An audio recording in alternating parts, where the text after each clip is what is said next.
with a simple message, one transmitted in a dozen languages, repeated on every human colony, every station, every warship.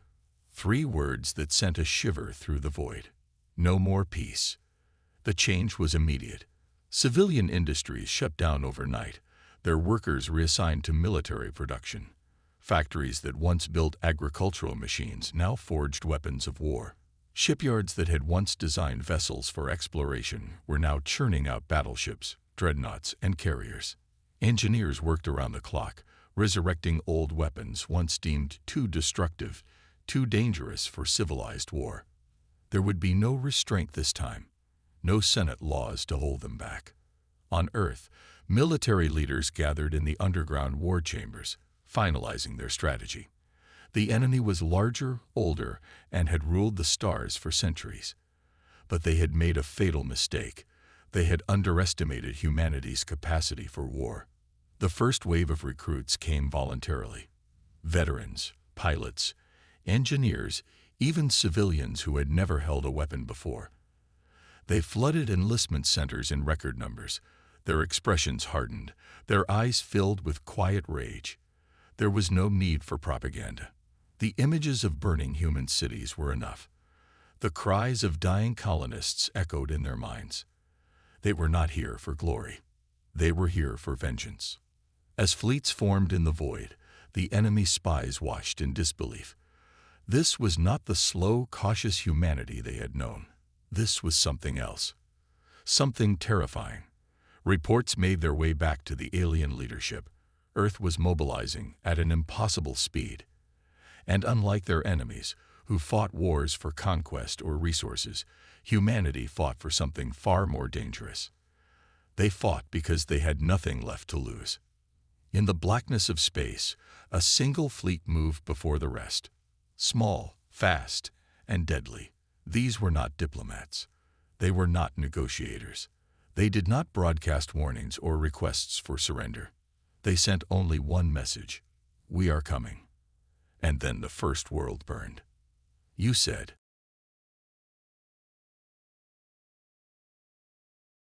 They dare to strike first. One general scoffed, watching the incoming fleet markers on the holo display. Fools. We will swat them from the sky like insects. The enemy fleets gathered at the edge of their controlled space, confident in their superiority. Their warships were larger, their weapons more advanced, their numbers greater. For centuries, humanity had been seen as a lesser race, useful as traders, diplomats, and explorers, but never warriors. The idea that humans thought they could wage war against an empire that had ruled for millennia was laughable. Then the first human ships arrived. There was no grand announcement, no request for surrender. The human fleet did not spread out in standard formation, nor did they follow conventional battle tactics. Instead, they moved like predators, fast, aggressive, and without mercy. The alien warships, massive and slow, turned their weapons toward the smaller human vessels, expecting an easy battle. But before they could fire, something happened that none of them had predicted. The human ships disappeared. Not into hyperspace, not behind cloaking fields. They simply moved faster than their sensors could track. By the time the first alien battleship locked onto a target, a human destroyer had already cut through its engines. The enemy fleet, so sure of its victory, found itself under attack from every direction at once. Laser fire tore through their hulls before they could react.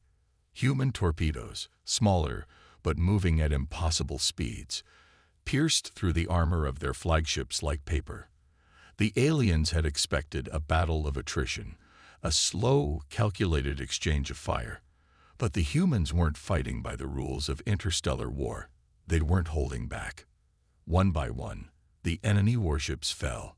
Some tried to retreat, but the humans hunted them down, ensuring that no survivors escaped.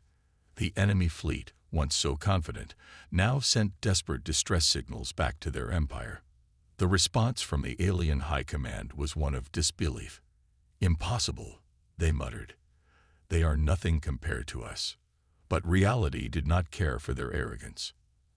At the end of the battle, humanity stood victorious. Not a single human vessel had been lost. Not a single enemy warship had escaped. The battle was over before the rest of the galaxy even realized it had begun. Then, on every communication channel in enemy space, a human voice spoke in a calm, unshaken tone. "This is only the beginning," you said.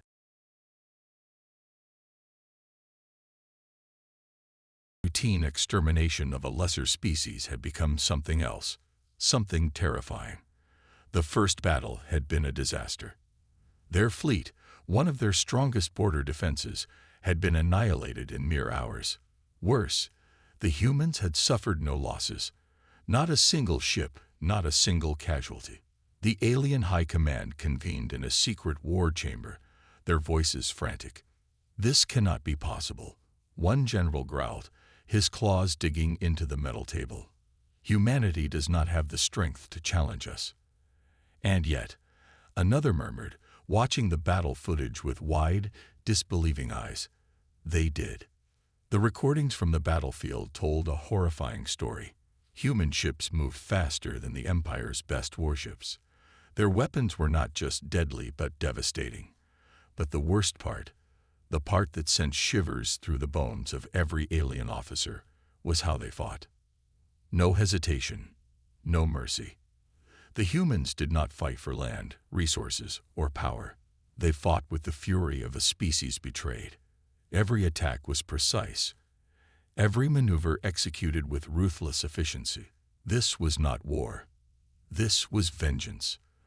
The enemy empire scrambled to recover, mobilizing more fleets, fortifying their borders. But the humans did not give them time. Like wraiths in the void, they struck again. Another world fell, one of the enemy's fortress planets, a stronghold meant to withstand centuries of siege. It lasted less than a day.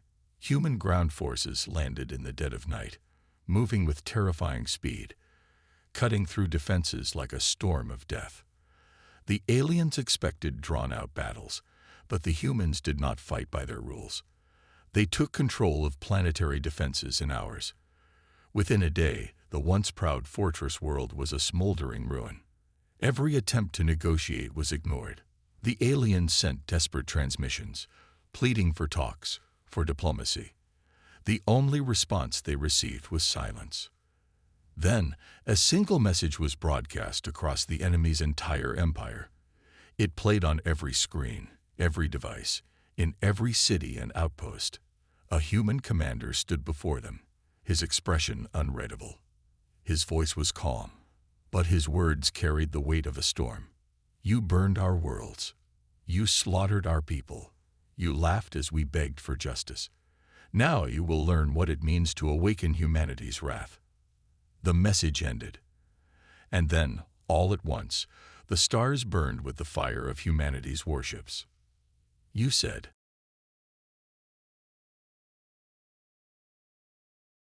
"Stars for centuries, crushing rebellions, erasing civilizations that dared to defy it. No species had ever waged war against it and survived. Until now. Humanity did not fight like the others. There was no diplomacy, no offers of surrender, only war. Fleet after fleet fell before them. The enemy scrambled to form defensive lines, throwing entire armadas into the fray. But nothing stopped the human advance. Their weapons were faster, their tactics unpredictable. The aliens had studied human history before the war, believing them to be weak, fractured, too divided to pose a real threat. They had read about human conflicts, about wars that had lasted decades, even centuries. But they had failed to understand one crucial truth. Humans only fought each other because no one else had dared to challenge them. Now, with the weight of their entire species united under one cause, they became something else, something monstrous. They did not waste time on long sieges. They did not engage in drawn-out battles. Every encounter was swift, brutal, decisive. Entire fleets vanished in an instant. Planets surrendered before a single shot was fired, terrified by the fate of those who resisted. The alien high command was in disarray. Desperate plans were formed, desperate alliances sought. But it was too late. Humanity did not want peace. They did not want treaties. They wanted justice. On the enemy's throne world, the supreme ruler of the empire sat in silence, staring at a holographic map. Every hour, another system fell. Another fleet was lost. Their empire, once vast and indestructible, was crumbling. And worst of all, the humans were relentless. A trembling advisor stepped forward. "We must surrender," he whispered. "If we do not." The great doors of the palace burst open. A human squad marched in, their weapons lowered but their presence suffocating. They had not needed to fight their way inside. The enemy's own soldiers had simply let them through. The leader of the human force stepped forward, removing his helmet. His face was calm, his eyes cold. He looked at the alien ruler, the being who had once ordered the attack on human colonies, the one who had declared that Earth would kneel or burn. There was no rage in the human's expression, no hatred, only finality. "You asked for war," he said softly. "We answered." The alien ruler tried to speak, but no words came. He had thought humanity would break. He had thought they would beg. Instead, they had become something else, something unstoppable. And now, at the end of all things, the supreme ruler of the once mighty empire understood the truth too late. Humanity had forsaken peace, and the stars would never be the same again. "You said."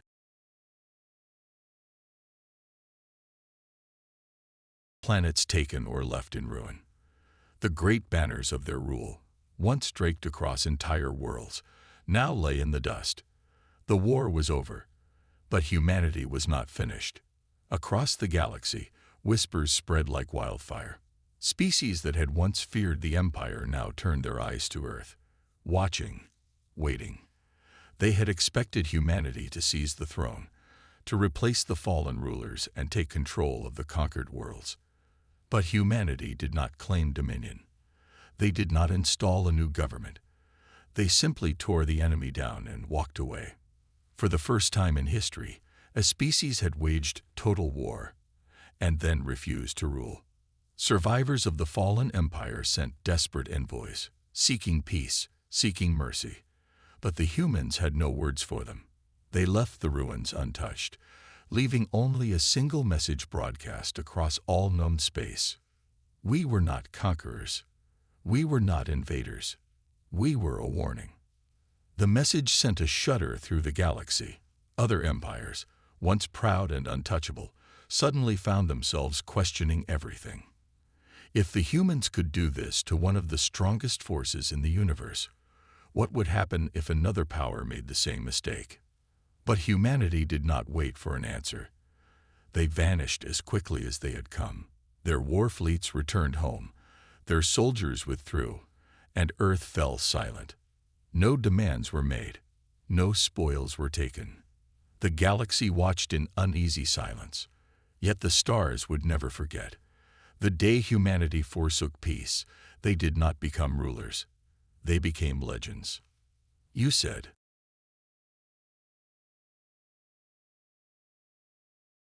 The ruins of the fallen empire remained untouched, a grim reminder of what happened to those who underestimated Earth.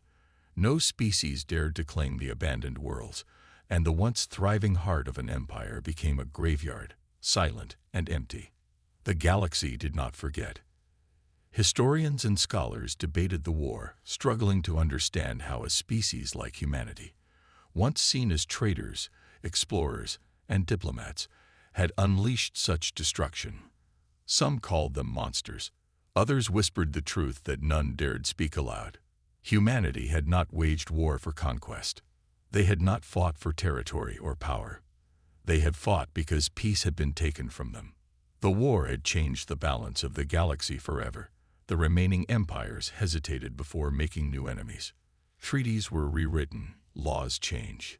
Even the most warlike species grew cautious, knowing that somewhere in the void, humanity still watched. But Earth did not send out warships anymore. They made no threats, issued no demands. They simply returned to their home, rebuilding what had been lost. Then, one day, A message was detected on a distant world, carved into the ruins of a fallen city. No one knew who had placed it there, but the words were unmistakably human. Do not mistake our silence for weakness. It was not a threat. It was a promise. And the stars would never forget.